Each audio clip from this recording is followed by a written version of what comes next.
de leer, de escuchar dos relatos centrales acerca del nacimiento de Jesús.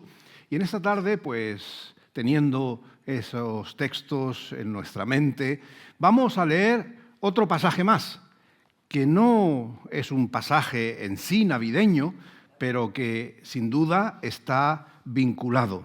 Vamos a ir, por favor, al Evangelio de Juan, capítulo 1, y vamos a leer los versículos 9 al 14. Juan 1, 9 al 14. Y dice la palabra del Señor: aquella luz verdadera que alumbra a toda persona venía a este mundo. En el mundo estaba, y el mundo por él fue hecho, pero el mundo no le conoció. A los suyos vino, y los suyos no le recibieron. Pero a todos los que le recibieron, a los que creen en su nombre, les dio potestad de ser hechos hijos de Dios, los cuales no son engendrados de sangre, ni de voluntad de carne, ni de voluntad de varón, sino de Dios. Y aquel Verbo, Jesús, fue hecho carne y habitó entre nosotros. Y vimos su gloria, gloria como del unigénito del Padre, lleno de gracia y de verdad. Amén. Hace unos años, ya unos cuantos, se formó cierto revuelo cuando el Papa Benedicto XVI publicó su libro La infancia de Jesús, un libro acerca pues, del relato bíblico que nosotros conocemos y especialmente contrastándolo con la tradición que tenemos en nuestra sociedad, en nuestra cultura, cuando celebramos la Navidad. Y bueno, la prensa se escandalizaba, ¿no? Decía, porque el Papa ha dicho que en el Evangelio no se habla de animales cuando leemos el relato del nacimiento de Jesús. Así que la mula y el buey, dice el Papa, y no faltándole razón, no aparecen en el texto del Evangelio.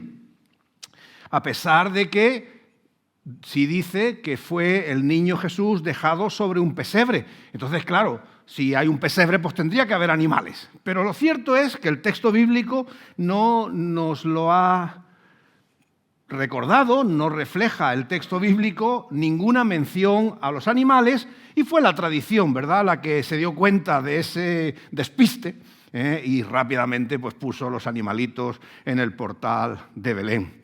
Claro, pensando en esto, y dice, bueno, todos tenemos en nuestra mente lo que es un Belén, ¿verdad? Todas las figuras que podemos encontrar, sin tenernos que ir a los grandes Belenes que ahora muchas asociaciones montan, ¿verdad? Que tienen miles y miles de piezas, de figuras y demás. Simplemente, pues, los Belenes básicos y normales que conocemos, pues, tienen distintas figuras, personajes que aparecen.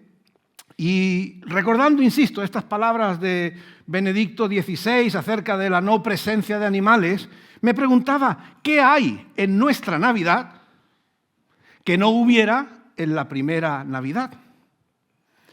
Claro, empezamos con los animales, y es verdad que el texto del Evangelio, como hemos leído, no menciona a la mula y el buey. Es verdad que sí menciona, menos mal, a los magos y a los pastores, que sería un Belén si los magos y los pastores, ¿verdad? Pero lo cierto es que nosotros en el mismo Belén, en el mismo portal, ponemos a los magos y a los pastores, cuando el texto bíblico no los junta, porque al portal fueron únicamente ¿quiénes? Los pastores. Y acabamos de leer que dice que los magos fueron a la casa. Jesús podría tener posiblemente, cuando los magos fueron a visitarle, casi 2 años. Así que no es la misma escena ni se juntan, ¿verdad? Tampoco, pensando ya no solamente en el Belén en sí mismo, sino en cómo celebramos la Navidad, el texto bíblico no habla nada de las comidas navideñas, ¿verdad? Y nosotros diríamos, ¿cómo se puede tener una Navidad sin una buena comida, verdad? Nosotros hemos disfrutado una buena comida hoy, ¿verdad? Y la Navidad pues tiene ese elemento entrañable. El texto bíblico tampoco habla de familia. No dice el texto que hubiera allí ninguna familia de María y José, pues acompañando a esos padres primerizos en ese momento, ¿verdad?, tan importante en la vida. Sí hubo regalos, por ahí nos escapamos, ¿verdad? Pero, curiosamente, los regalos tenían un sentido distinto a como los recibimos o los entregamos nosotros hoy día, porque realmente los regalos que los magos trajeron, que no eran 3, Melchor, Gaspar y Baltasar, ¿verdad?, que no sabemos si eran 2 o eran 14, la Biblia tampoco nos da el número. Lo curioso es que los regalos eran regalos de carácter simbólico. Le traían oro no para engrandecer la cuenta bancaria de María y José, que sin duda eran familia humilde y les hubiera venido muy bien, sino que el oro simbolizaba que ese niño era rey. Le trajeron incienso porque ese niño también se identificaría como sacerdote. Y le trajeron mirra porque ya anunciaban que ese niño un día habría de morir en favor de todos nosotros.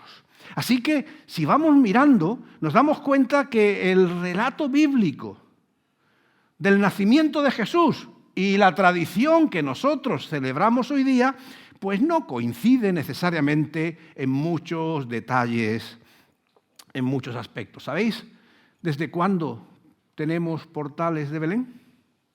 Pues hace mucho, pero a la vez no hace tanto. Bueno, hace mucho ya, hace 8 siglos, ¿verdad? Pero fijaros, el primer portal de Belén, como nosotros lo identificaríamos, es del año 1223. Francisco de Asís, ¿verdad? Lo conocemos, ¿verdad? Ese religioso que era le gustaban tanto los animales y demás, pues él pidió dispensa al Papa para en una gruta, por eso muchas veces en los portales encontramos que el nacimiento está como si fuera en una cueva, y es porque Francisco de Asís en una cueva pues puso un pesebre y como le gustaban tanto los animales, pues puso también animales.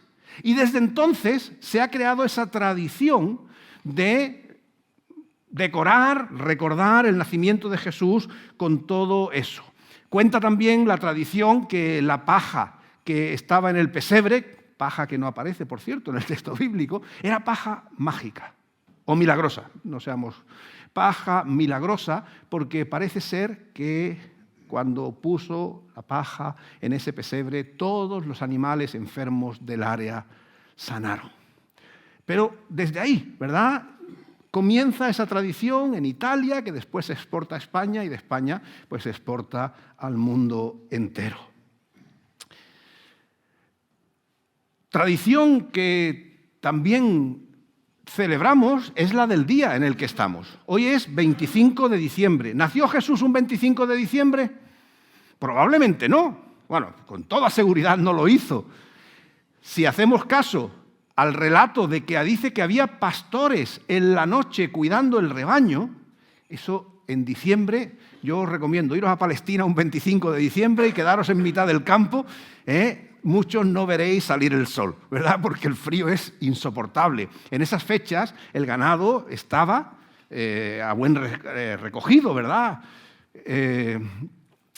Probablemente, estemos hablando de una fecha más bien cercana a la primavera. Pero fijaros cuánto no se ha dicho acerca de que si el cristianismo hace muy mal celebrando el 25 de diciembre, el día de Navidad, celebrando el nacimiento de Jesús, porque el 25 de diciembre coincidía con una celebración pagana, la Saturnalia, una celebración romana en la que se veneraba al dios Sol.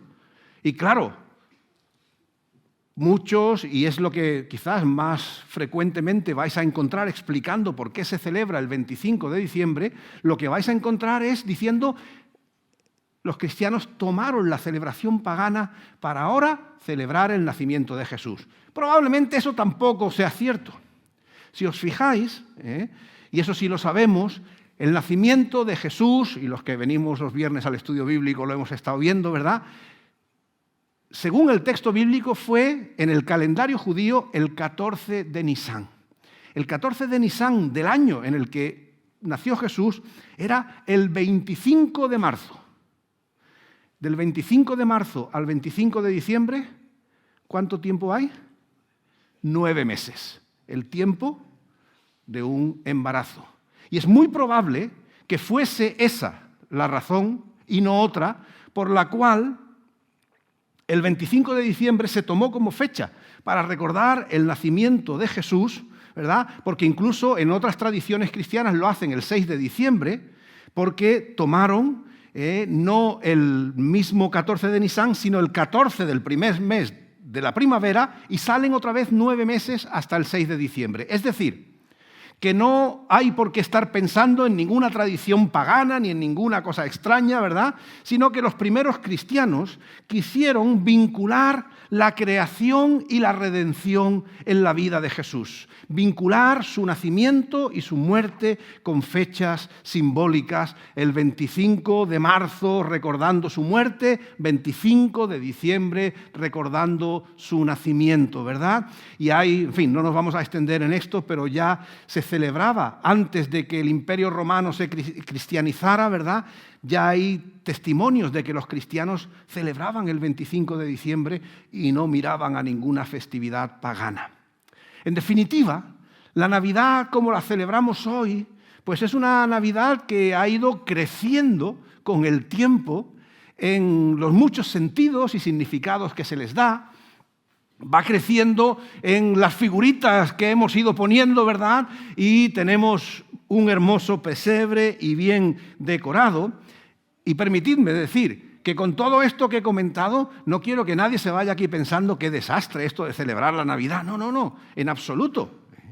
Que nadie piense que lo que estoy presentando es algo que nos rompa la magia de la Navidad, de la celebración, porque es bonito todo esto, pero lo que me gustaría que en esta tarde pensásemos es que más allá de todo lo que acompaña a estas fechas, todo lo que celebramos, todo lo que hacemos, todos los adornos que ponemos, ¿verdad? Y en ello no hay nada malo, que nadie tenga mala conciencia por ello. Lo cierto es que lo problemático es cuando se celebra la Navidad sin realmente celebrar la Navidad. Cuando estamos simplemente imbuidos, arrastrados por la tradición, sin realmente recordar qué significa la Navidad. Permitidme que os lea un cuento que está circulando por las redes y se llama El sueño de María, María, la Madre de Jesús. Y dice así: tuve un sueño, José. No lo puedo comprender completamente, pero creo que se trata del nacimiento de nuestro hijo. La gente estaba haciendo preparativos con 6 semanas de anticipación. Decoraban sus casas y compraban ropa nueva. Salían de compras muchas veces y adquirían elaborados regalos. Era muy peculiar, ya que los regalos no eran para nuestro hijo. Los envolvían con hermosos papeles y los ataban con preciosos lazos. Todo lo colocaban debajo de un árbol. Sí, un árbol, José. La gente decoraba muy bien el árbol. Las ramas llenas de esferas y adornos que brillaban. Había una figura en lo alto que parecía una estrella o un ángel. Todo era muy hermoso. El día del nacimiento de Jesús se arreglan con la mejor ropa y se reúnen a comer deliciosos manjares. Pero comían ellos solos.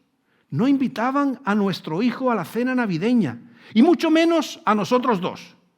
Todos estaban muy contentos. Bailaban, bebían, se reían estrepitosamente, pero parecía que habían olvidado el motivo de la fiesta. Toda la gente estaba muy feliz y sonriente. Estaban emocionados por los regalos. Se los intercambiaban unos con otros, José. Sin embargo, al final no quedó ningún regalo para nuestro hijo. ¿Sabes? Creo que ni siquiera lo conocen muy bien. Me da la impresión que lo conocen solo de oídas, porque no mencionaron su nombre en toda la noche, a pesar de que se reunieron para celebrar su nacimiento.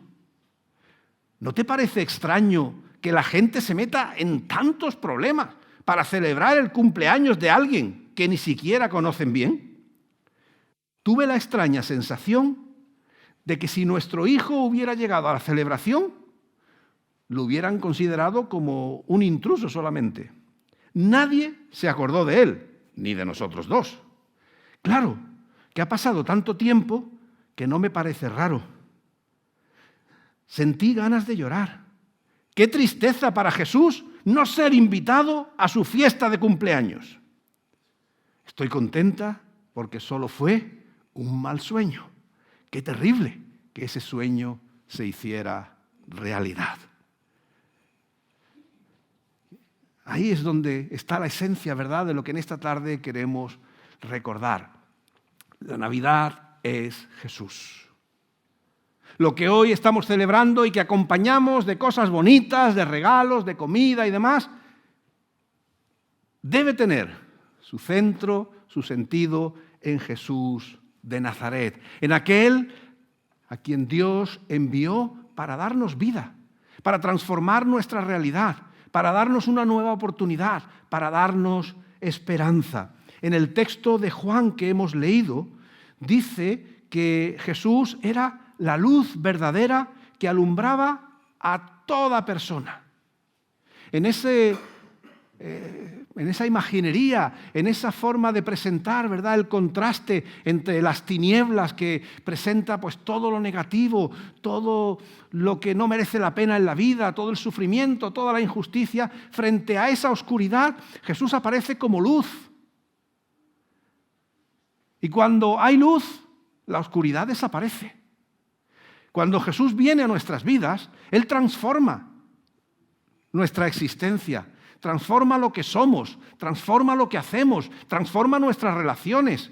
Esa es la verdadera realidad de la Navidad. Y dice el texto que Jesús vino para traer luz, para que esas oscuridades que a veces hay en nuestra vida desaparezcan y pueda brillar la luz de su esperanza, de su vida en nosotros.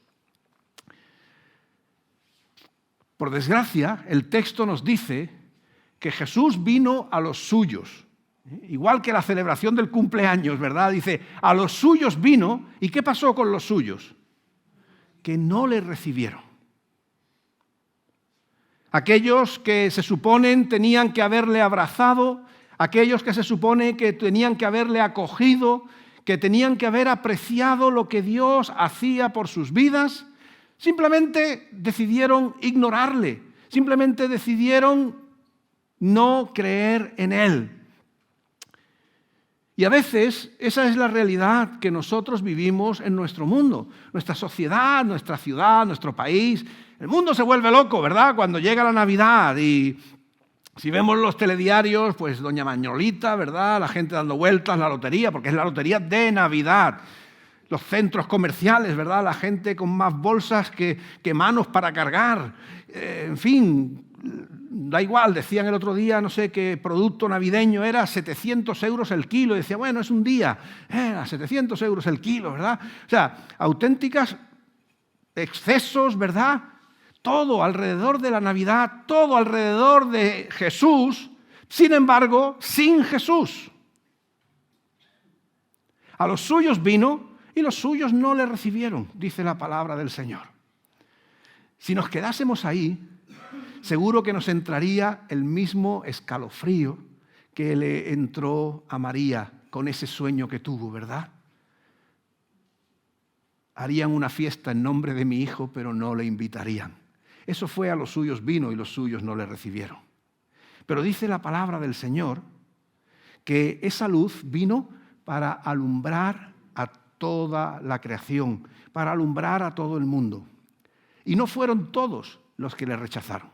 Dice el texto que hubo quienes le recibieron. Los suyos vino, no le recibieron, pero hubo quienes le recibieron, que creyeron en su nombre, que creyeron en Jesús como el Hijo de Dios, que creyeron que realmente Dios no se ha desentendido de la humanidad, que Dios no pasa de largo en nuestras vidas, que Dios no está simplemente ignorante o ignorando nuestras circunstancias vitales, sino que Dios le preocupamos. Dios se acerca y se ha acercado de manera decisiva en Jesucristo para darnos una nueva oportunidad, para hacer que nuestra vida pueda ser distinta a lo que es, para ayudarnos a superar nuestros fracasos, nuestras miserias, que todos las tenemos. El Señor ha venido a transformarnos en Jesucristo. Y aquellos que le recibieron, dice que recibieron el regalo más grande. Y no era una Play, ni era un iPad, ¿verdad? O un Scalextric. Es que tengo la frustración de niño que nunca me regalaron el Scalextric, ¿verdad? Y parece que eso lo lleva uno, aunque se haga mayor. El regalo más grande que en la Navidad pudiéramos recibir es, dice la palabra de Dios, que fue el regalo de ser hechos hijos de Dios. Ahí es donde la Navidad tiene su sentido. Ahí es donde lo que celebramos tiene su lógica y su encaje, en el hecho de que el amor de Dios tiene que encontrar corazones receptivos. El amor de Dios tiene que encontrar vidas que estén dispuestas a reconocer que el mayor regalo que podemos tener es a Jesucristo en nuestros corazones. Porque todo lo demás es pasajero. Nosotros llevamos un historial como personas de nuestro tiempo, ¿verdad? Entre pandemias, guerras, volcanes, en fin, crisis económicas, crisis del ladrillo, en fin. Hemos tenido unos altibajos en los últimos años en nuestras vidas, como individuos y como sociedad, que ya nos damos cuenta de que de muy poquitas cosas nos podemos fiar. Que son muy pocas las cosas que nos pueden dar seguridad. Que lo que hoy está y nos hace sentir seguros, en un momento deja de estar y nuestras seguridades desaparecen. Por eso, la palabra de Dios nos invita a que verdaderamente reconozcamos que el mayor regalo, lo mejor que puede pasarnos en nuestra vida, es el hecho de recibir a Jesucristo en nuestra realidad. Dice que Jesucristo es la palabra de Dios que se hizo carne, es decir, Dios se hizo humano. Dios se hizo como uno de nosotros para decir que tu vida y la mía importan, valen. Podía haber bajado como un Dios, no sé, con grandes luces, que flotara, ¿verdad? Y una cosa que nos hubiera impresionado. No. Él se hizo como uno de nosotros, para identificarse con nosotros, para dignificar el valor de lo que es ser humano. Una humanidad que le hace sitio al Señor. Una humanidad que le recibe. Dice que habitó entre nosotros y vimos su gloria. La gloria de Dios se ha hecho presente en el ser humano. En medio de las miserias de la vida, Dios se acerca para traer belleza, para traer bienestar, para traer bondad, para traer perdón, para traer sanidad. Esa es la realidad de Dios cuando se acerca a nuestras vidas. Y dice que vino lleno de gracia y de verdad. Claro, algo tan importante, más importante que mi Scalextric, algo tan importante como es que Dios venga a nuestras vidas, uno dice, yo no lo puedo comprar. Y el Señor nos dice, no, vino lleno de gracia. Es el regalo que Dios nos da. Si en Navidad hablamos de regalos, el mayor regalo y el mejor regalo que podemos recibir es la gracia de Dios, que sin pedirnos nada a cambio, simplemente tener fe, ser receptivos a la obra de Dios, Él nos da a su Hijo Jesucristo y nos da una vida nueva. Eso es lo más grande y lo más precioso que tiene la Navidad. Recibir a Cristo, abrir nuestros corazones a Él, dejar que forme parte de nuestra vida y que eso realmente nos transforme. Hemos terminado un mundial penoso, ¿verdad?, por el país en el que se ha celebrado, los abusos, en fin, no vamos a volver a ello, pero permitidme hablar de un partido de fútbol, posiblemente el partido de fútbol más bonito de la historia. Se celebró el 25 de diciembre de 1914. Primera Guerra Mundial. Jugaban, ¿sabéis qué dos equipos jugaban? Inglaterra y Alemania. No jugaron en Wembley, estadio mítico. Jugaron en las costas de Francia. ¿Qué marcaba los lindes del campo de fútbol? Alambradas y las trincheras, donde soldados ingleses y soldados alemanes se mataban sin piedad. Pero el 25 de diciembre decidieron dejar las armas. Decidieron ese día dejar de matarse y jugar al fútbol. Bueno, jugar al fútbol, compartir fotos de familia, algún cigarrillo, dicen que el tabaco inglés era mejor que el alemán, algunas chocolatinas y algunas galletas porque los medios y recursos no eran mucho, y jugaron un partido de fútbol que parece ser que ganó Alemania por un gol de diferencia. El resultado fue lo de menos. Pero por unas horas, y porque era Navidad, la muerte, el odio, la sinrazón, pudo parar para que hubiera un rato de comunión, de convivencia, a pesar de lo que se estaba viviendo. Desgraciadamente, el 26 cada uno volvió a su trinchera, ¿verdad? Y siguieron matándose. Pero por un rato, recordar la Navidad pudo traer paz, pudo traer cercanía y diálogo entre los enemigos. En lo que sirve esta pequeña ilustración futbolística, eso es lo que la Navidad hace en nuestras vidas, cuando Jesús es el centro de la misma. La Navidad trae paz, la Navidad trae reconciliación, la Navidad trae vida nueva, porque esa es la obra de Cristo en nosotros. Nosotros seguimos metidos en nuestros egoísmos, en nuestras miserias, en nuestras peleas, en nuestras tonterías que tantas veces nos hacen daño. Cuando Cristo está en el centro, Él trae perdón, Él trae reconciliación, Él trae vida nueva, Él trae espacios de paz y de bienestar. Esa debe ser para nosotros nuestra auténtica Navidad. Y no celebrarla ya, solamente el 25 de diciembre y el 26 volver, sino que cuando Cristo de verdad ha entrado en nuestras vidas, cuando le recibimos y aceptamos el regalo hermoso de ser hechos hijos de Dios, entonces su presencia y el efecto de su obra en nosotros es permanente. Y Navidad es el 25, el 26, el 27, en diciembre, enero, todo el año, todo el tiempo es Navidad. Porque la presencia de Cristo es permanente para aquellos que creen en Él. Por eso, en esta tarde, yo quiero desearos una vez más a todas y a todos una feliz Navidad. El Señor vino y hubo quienes le rechazaron. Pero si nosotros le abrimos nuestro corazón, si nosotros creemos en Él, habitará en nosotros para siempre, con gracia, con favor, con esperanza, con salvación. No dejemos pasar la oportunidad. Alguno dirá, demasiado bueno para ser verdad, y yo os digo, demasiado bueno para perder la oportunidad. Abramos nuestro corazón a Cristo. Que Él nos bendiga.